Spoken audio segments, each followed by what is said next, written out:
Welcome to the channel, everyone. Today I'm going to be going over the Season 5 long-range meta.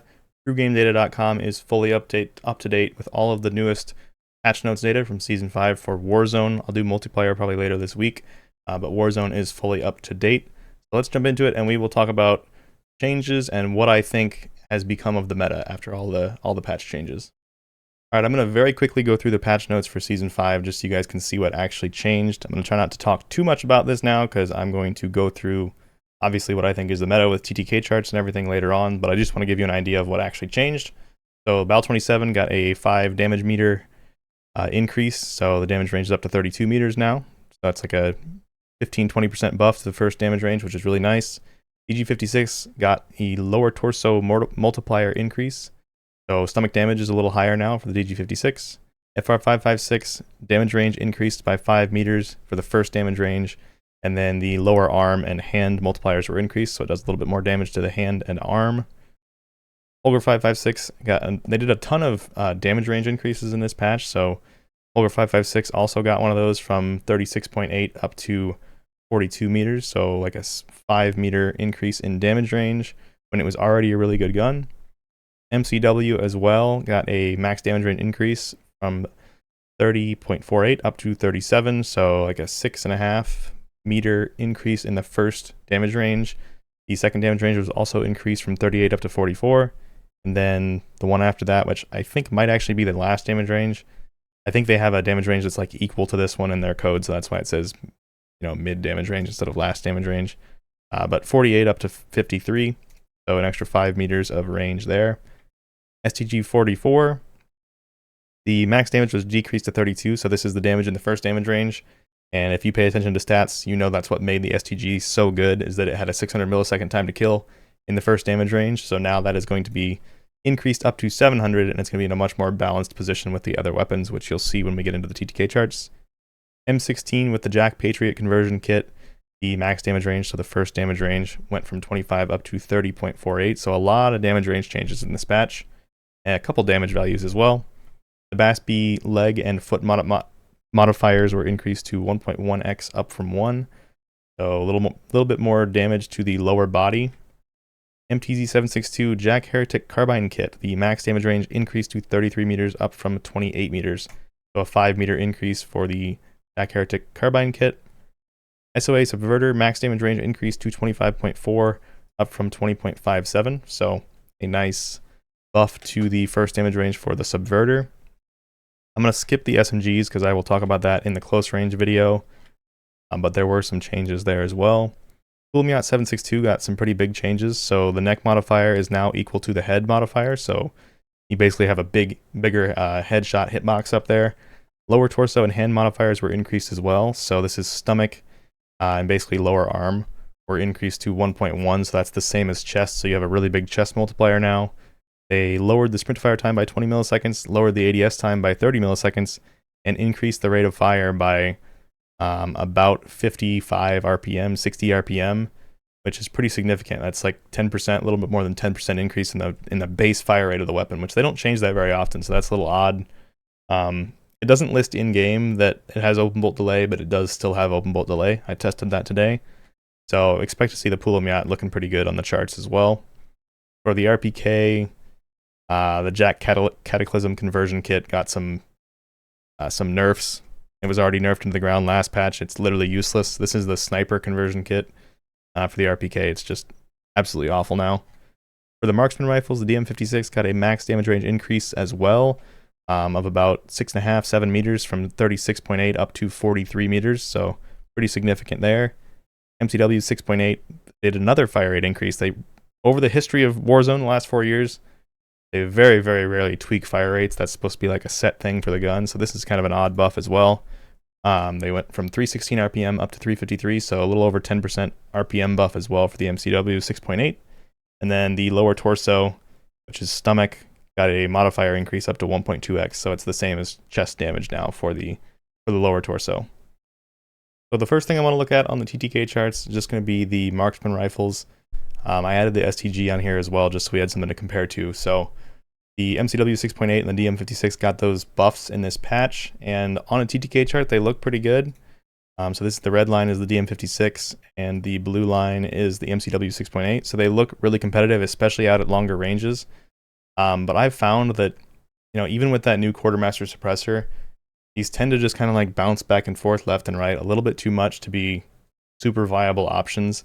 The LMS is another example. This thing looks insane on a TTK chart, but there's just no way to build it where it's like good at all, unfortunately, from my experience at least. So there are some guns that look really, really good, and then also Marksman Rifles get a little bit skewed because of the fire rate.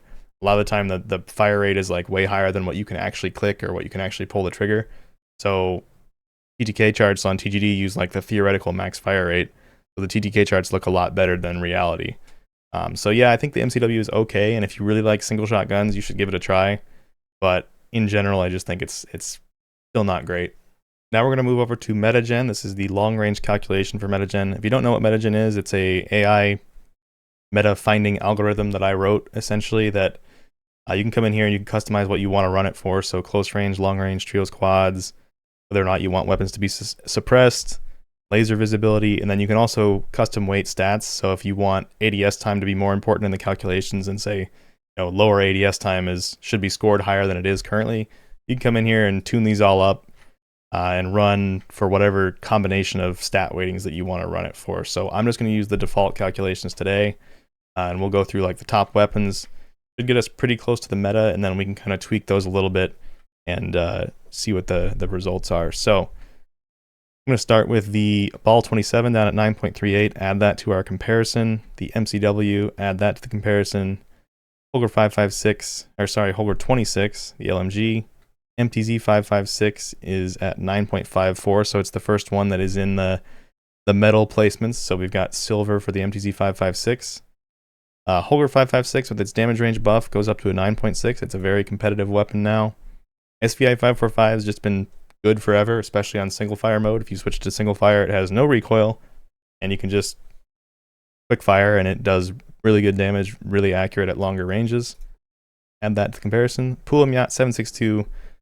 With its buffs today, it got pretty solid. We'll see that on the TTK chart. TAQ Eradicator has been pretty good for a while as well, 9.82 out of 10. Add that to the comparison. The one thing about the TAQ Eradicator we'll talk about on the TTK chart, but it has inconsistent fire rate, so it starts fast and then ramps down a little bit.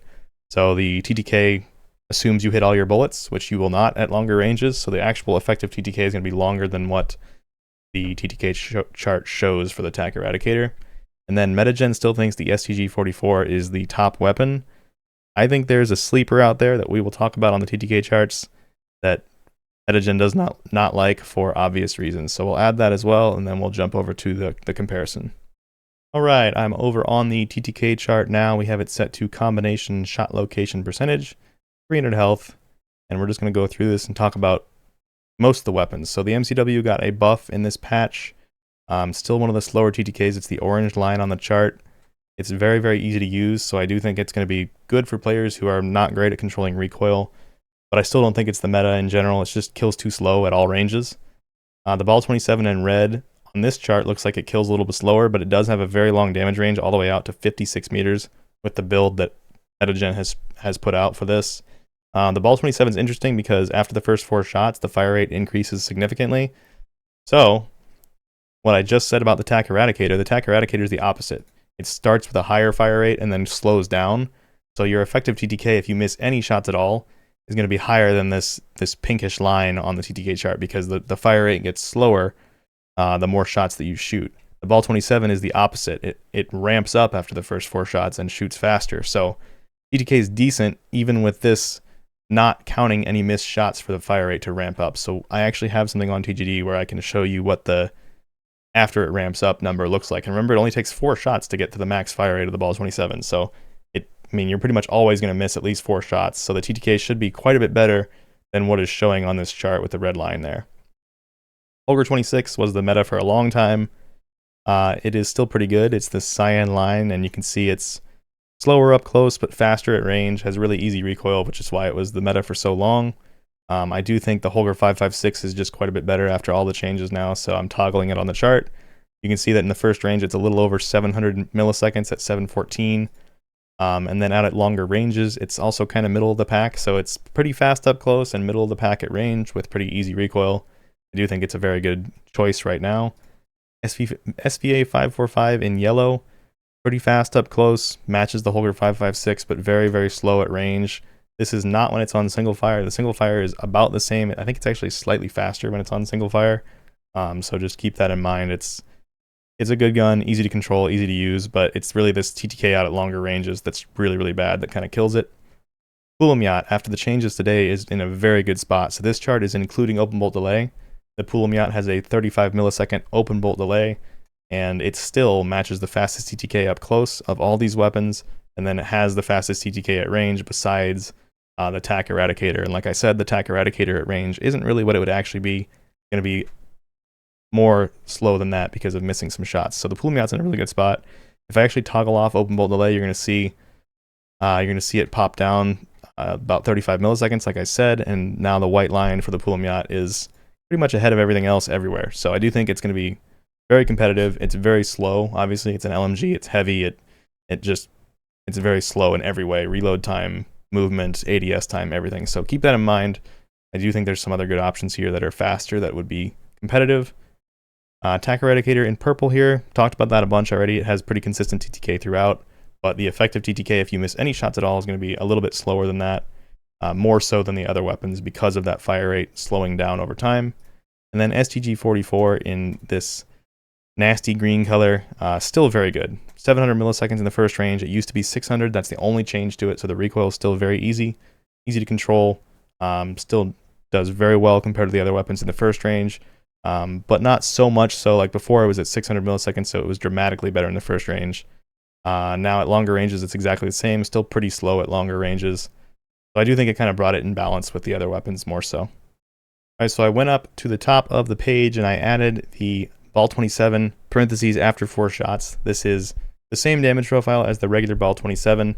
It's just on TGD you can't put any attachments on it just because of the way the site is programmed. This was just kind of a, off the cuff trying to show how fast it could kill after those first 4 shots. It has a high fire rate, so after 4 shots it's very fast. You miss any bullets at all, this is the TTK you're going to get. Like I said, it doesn't have any attachments, so if I turn these off, besides the Ball 27, the other one's going to have much longer damage range, but you can build this one to match that. But the purple line is after 4 shots, so it goes down to 638 in the first range, and then out towards 50, 60 meters, it's going to be pretty fast as well in like the 830-ish millisecond range. So I think this is a kind of a sleeper gun that not many people know about right now. And when I show you guys the builds, you can build this thing to be extremely, extremely accurate, and it's going to just laser people and kill them pretty fast in normal cases because you're never 100% accurate. So you're pretty much always going to end up with an effectively faster TTK than what the TTK chart shows on TGD with the regular Ball 27.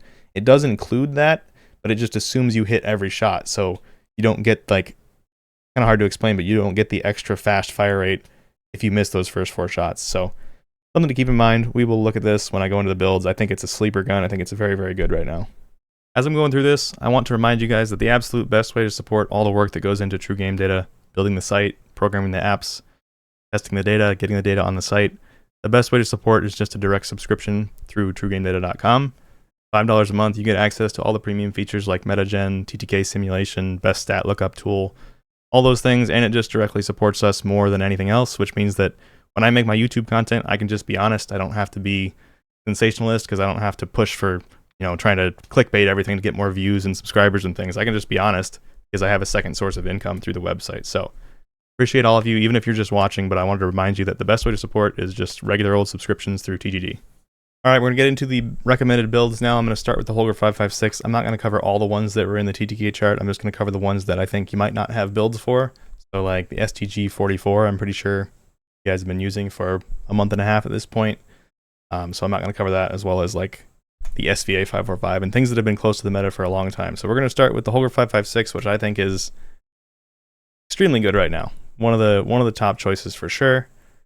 We're going to do the quartermaster suppressor pretty much on all of these because it's just overpowered. Like, I'm not really sure why they added such overpowered attachments later on, but it's fine. You got 23% horizontal recoil, 10% vertical, and 11% gun kick for some ADS penalty and sprint to fire penalty. Just a crazy, crazy good attachment. I don't know how to pronounce this, but we're going to do the Trios 6 match barrel. This gives us damage range, bullet velocity, recoil help, just hurts our ADS time a little bit. Pretty good barrel there. Optic, you can pick your favorite optic. I think that the Jack Glassless is always one of the best choices. And then for the stock, we're going to use the RB Adel Assault. The Ascent Lord's not bad either, but this gun does have a decent amount of recoil, so we really do want that 14% recoil help. Throw that on there. Magazine, 40 round mag. Yes, 40 round mag is small, but 40 rounds is enough with this gun because it shoots pretty slow, so it actually puts out a large amount of damage with only 40 bullets. So this is very accurate. No problem just beaming the last target out there. Extremely accurate gun. So I think this is a top tier choice for sure. All right, next up we're going to talk about the TAQ Eradicator. This has been pretty good for a while. Got some new attachments though since the last time I talked about it. We are going to use the Quartermaster Suppressor, like I said, on most guns because it's OP for long range. Then we're going to throw on the Conquer 70 long barrel, just 25% damage range and 30% bullet velocity is hugely beneficial for a long range gun. It has pretty good iron sights, but I tend to just like to have a good picture of my target. So I'm going to put on the Jack Glassless like I do on most weapons that I build. Then for the stock, there's a couple good options. There's the Tactique Brute stock and the TAQ Vert core stock. These are both pretty good. You can try them both out and decide what you like more.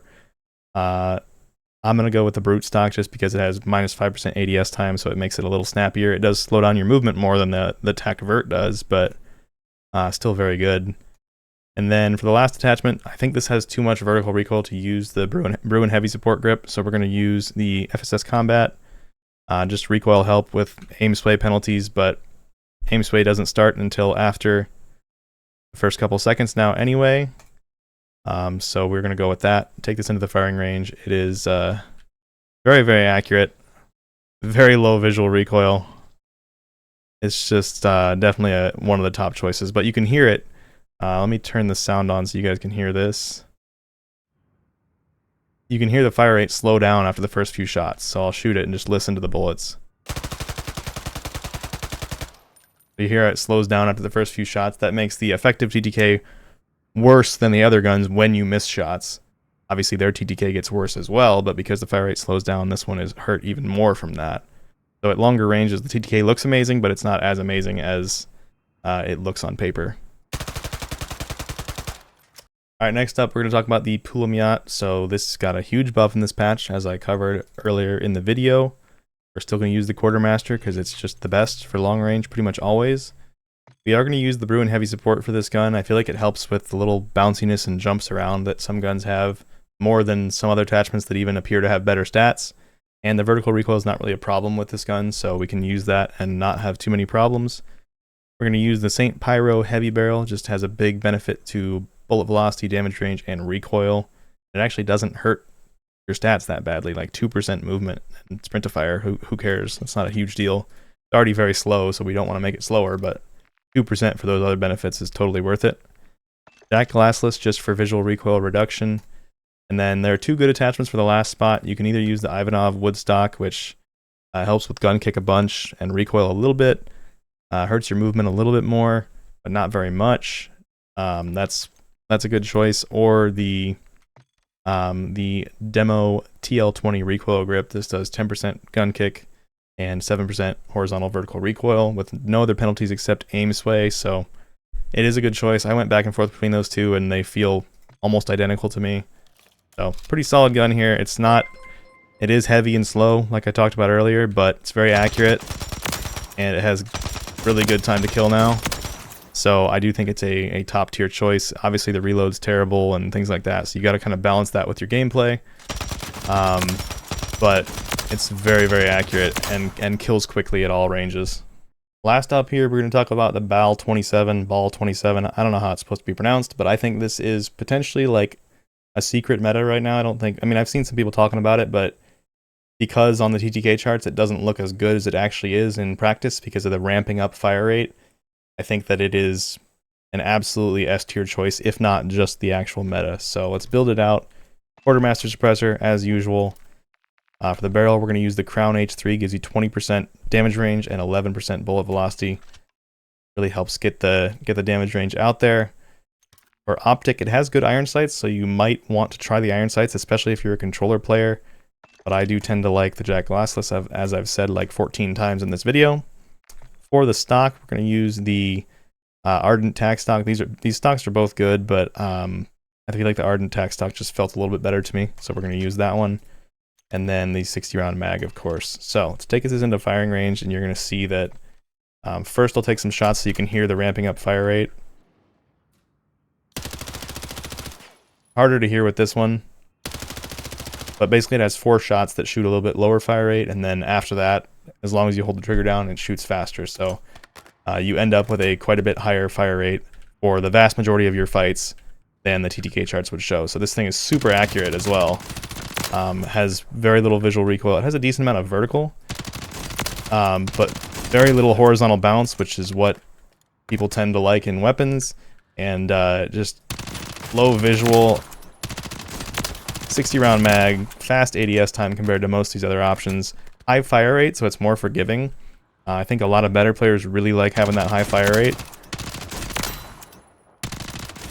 So I really think this is a sleeper pick. I think it's a top tier, if not the meta currently, that nobody's really using. If you do want to try it without the optic, which I think is great because it has good iron sights, just throw this Channel M grip on there. This has minus 10% recoil plus 2% ADS speed. So really, really good benefit to the recoil here. And I'll show you the iron sights real fast. So they're pretty good. Kind of hard to see in the firing range just because it's dark in here, but I mean, this makes it even more of a laser. And I think it's just a really good gun right now. Alright, that's it for the video. If you enjoyed it, don't forget to like the video, comment on the video, drop a subscription. I will see you guys in the next one. I'll be covering the close range meta hopefully in the coming days. But thank you so much for watching, and I'll see you then.